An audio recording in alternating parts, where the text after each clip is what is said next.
मैं आपसे दो तीन चीजें कहना चाहता हूं। पहली चीज यात्रा के बारे में, और जो मेरा अब पिछले 1.5 साल का जो एक्सपीरियंस रहा है।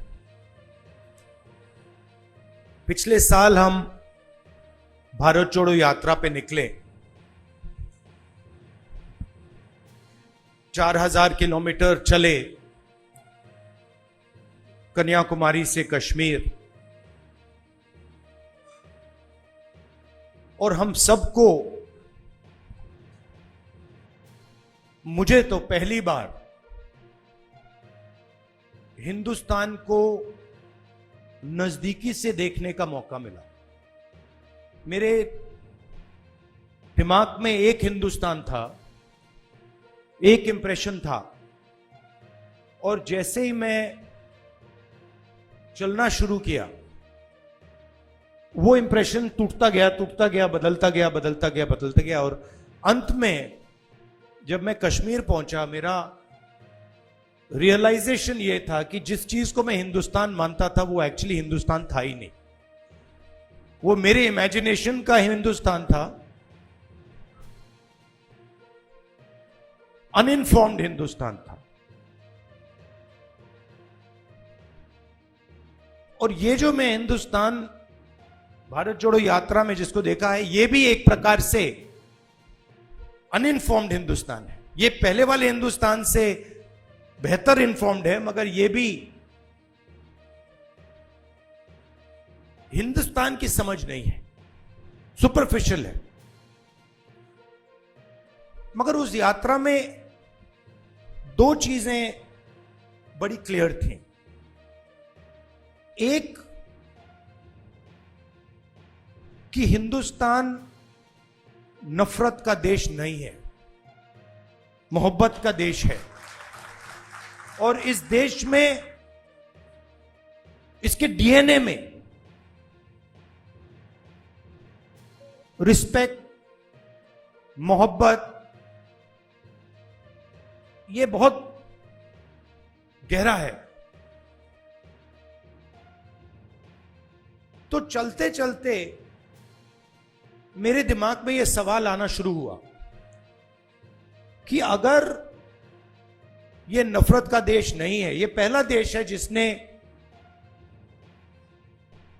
इंडिपेंडेंस की लड़ाई मोहब्बत से लड़ी, और कोई देश है ही नहीं। मतलब कहते हैं कि civil rights movement, Gandhi ji की फिलॉसफी, उसने गांधी जी की फिलॉसफी का प्रयोग किया, मगर जो उनको डायरेक्शन किसने दिया? उनको डायरेक्शन गांधी जी ने दिया, हिंदुस्तान ने दिया। साउथ अफ्रीका में मैं गया था, मंडेला जी ने मुझे यही कहा कि हमें जो औजार दिए गए, हमारी फ्रीडम स्ट्रगल के जो औजार दिए गए, वो अफ्रीका के औजार नहीं थे, वो आपके औजार थे, हिंदुस्तान के औजार थे, और वो औजार हमें गांधी जी ने दिए।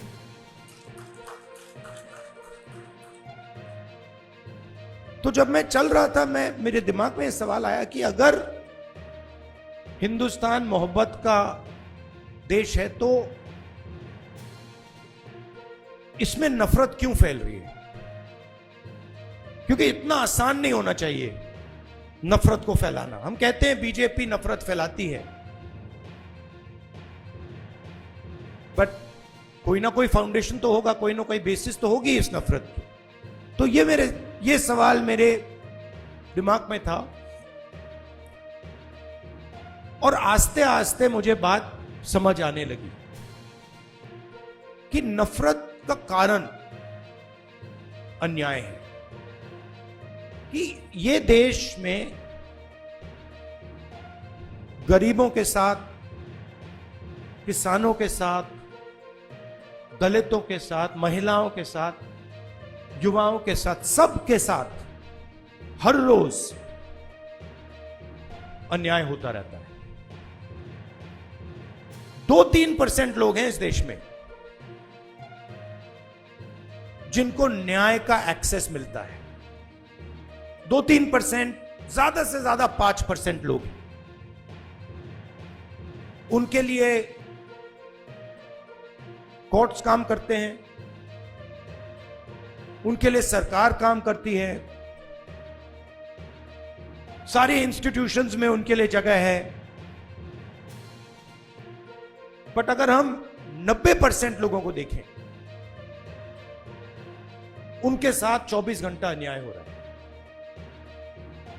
16 लाख करोड़ रुपए 20-25 लोगों का कर्जा माफ हुआ।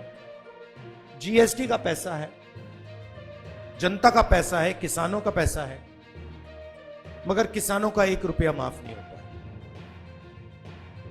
और मैंने सरकार के अंदर से देखा है, जब हमने किसान कर्जा माफी की बात उठाई, जब हम सरकार में थे, तो रिस्पांस मिला कि ये ठीक नहीं है, इससे किसान आलसी हो जाएगा।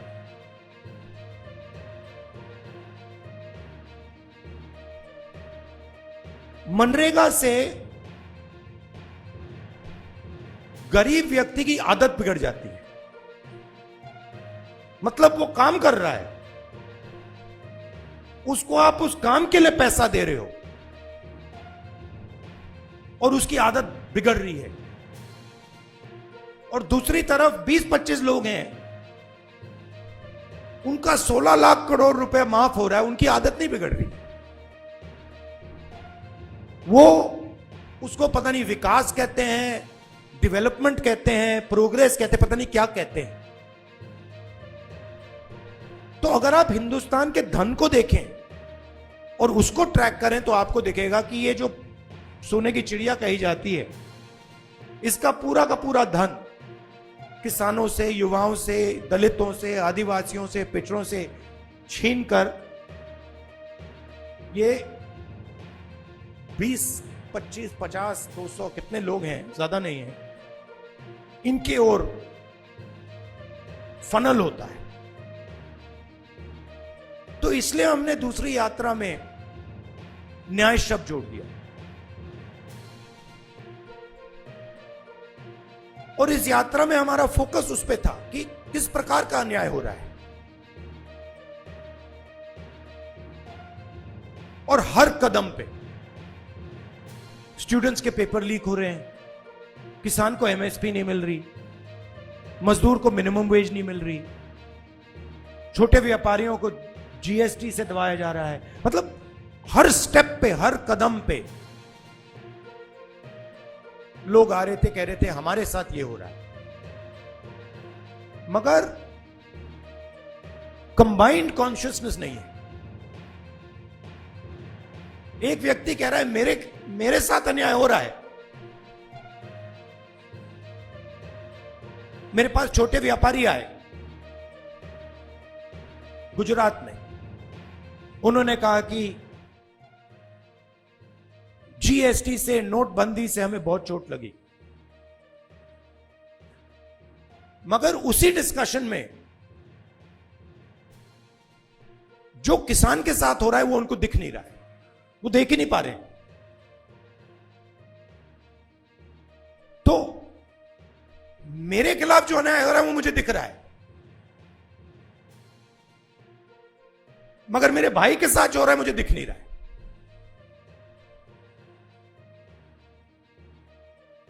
तो ये बहुत जरूरी बात है, क्योंकि जब तक आप अपने भाई के साथ जो अन्याय हो रहा है वो नहीं देखोगे, तब तक कोई मूवमेंट खड़ा नहीं हो सकता। मैं जूडो करता हूं और उसमें एक बड़ी इंटरेस्टिंग चीज है। उसमें जमीन पे गिरना पड़ता है, फेंका जाता है व्यक्ति को। तो जब पहले व्यक्ति शुरू करता है तो वो अपने आप को प्रोटेक्ट करने की कोशिश करता है। जमीन पे गिरोगे तो फिर आप अपने आप की रक्षा करते हो। फिर थोड़ा एडवांस्ड होता है, फिर उसको बात समझ आती है, वो जमीन की रक्षा करना शुरू कर देता है। मतलब don't protect your self, protect the mat. और बड़े मजे की बात दिखती है कि जब आप जमीन को प्रोटेक्ट करते हो तो ऑटोमेटिकली जमीन आपको प्रोटेक्ट करती है। तो मूवमेंट कैसे बनती है? मूवमेंट जब बनती है जब मैं अपने दर्द को छोड़कर मेरे साइड में जो खड़ा है उसके दर्द की रक्षा करना शुरू करता हूं, ऑटोमेटिकली वो मेरी रक्षा करेगा, उसको करना ही पड़ेगा।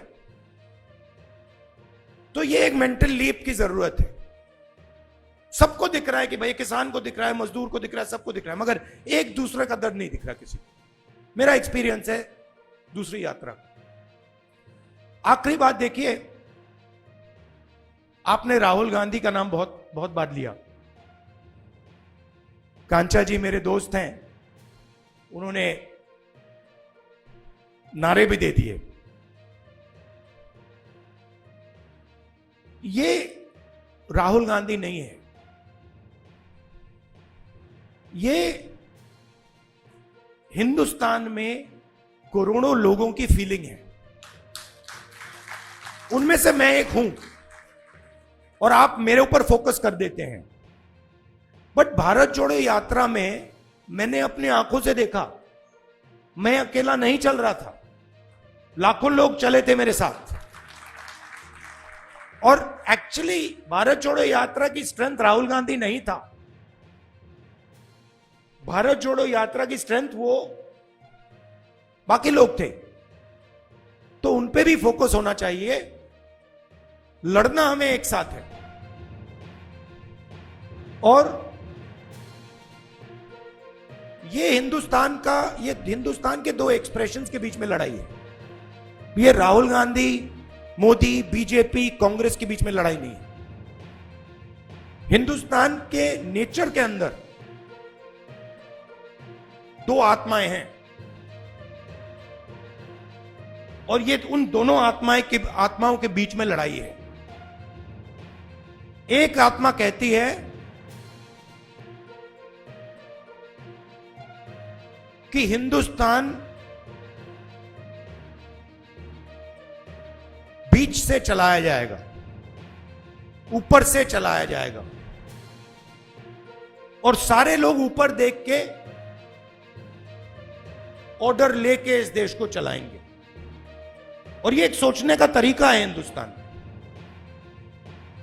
बहुत सारे लोग इसको मानते हैं, एक्सेप्ट करते हैं। और एक दूसरा तरीका है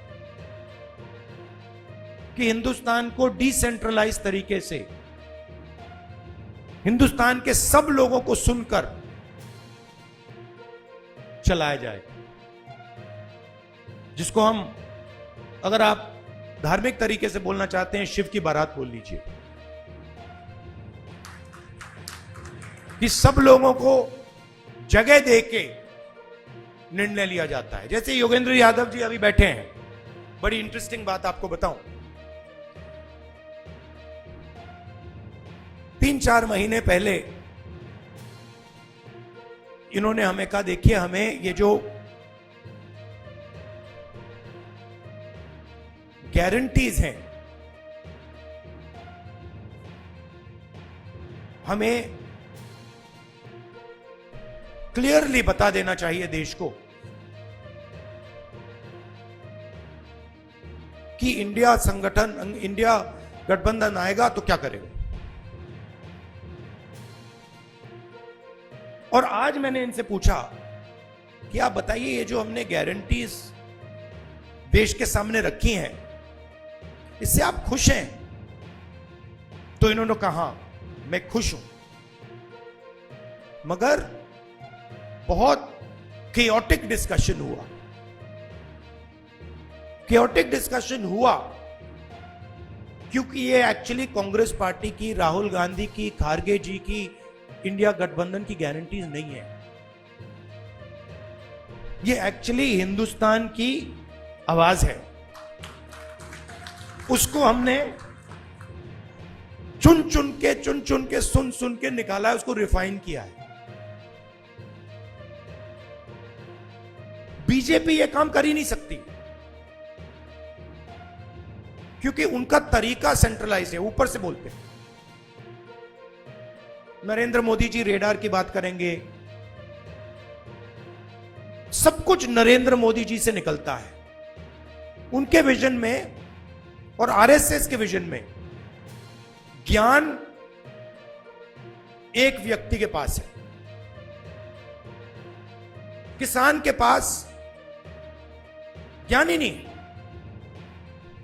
मजदूर के पास ज्ञान ही नहीं है, बेरोजगार युवक को कोई समझ नहीं है। आईआईटी की डिग्री है तो पूरी दुनिया को समझ गया। यह थिंकिंग है। तो इसके खिलाफ हमारी लड़ाई हो रही है। हिंदुस्तान का सबसे बड़ा साइंटिस्ट, जितना उसमें ज्ञान है उतना ही ज्ञान हिंदुस्तान के किसान में है, बस दूसरे तरीके का है। मैं बंगाल गया और वहां पे वो महिलाएं थी, इसी यात्रा पे महिलाएं थी, वो बीड़ी बना रही थी। उनके हाथ में जो स्किल थी, बीड़ी बनाती थी वो, उनके हाथ में जो स्किल थी मैंने अपनी जिंदगी में कभी पहले नहीं देखी। मैंने ट्राई किया, मतलब एक बीड़ी मतलब मैंने रोल करने की कोशिश की, नहीं हो रही थी मुझसे। तो वो सालों का, मतलब सालों की स्किल है वो, और उसका इस देश में कोई आदर नहीं हो रहा। उस महिला को आप फाइनेंशियल सपोर्ट दीजिए, उसकी मदद कीजिए, मेक इन इंडिया उससे करवाइए और फिर देखिए क्या मजा आता है। तो ये दो अलग तरीके की सोच की लड़ाई है। इसमें हम सब एक साथ लड़ रहे हैं। बहुत अच्छा लग रहा है और घबराने की कोई जरूरत नहीं है। ये आप मत सोचिए कि बीजेपी आ गई, कॉन्स्टिट्यूशन को खत्म कर देंगे, ये कर देंगे, कुछ नहीं, इनमें इतना दम नहीं है, ये नहीं कर सकते। ये इन्होंने मीडिया को कैप्चर कर रखा है, ये आवाज बहुत करते हैं, मगर सच्चाई और हिंदुस्तान हमारे साइड है। धन्यवाद।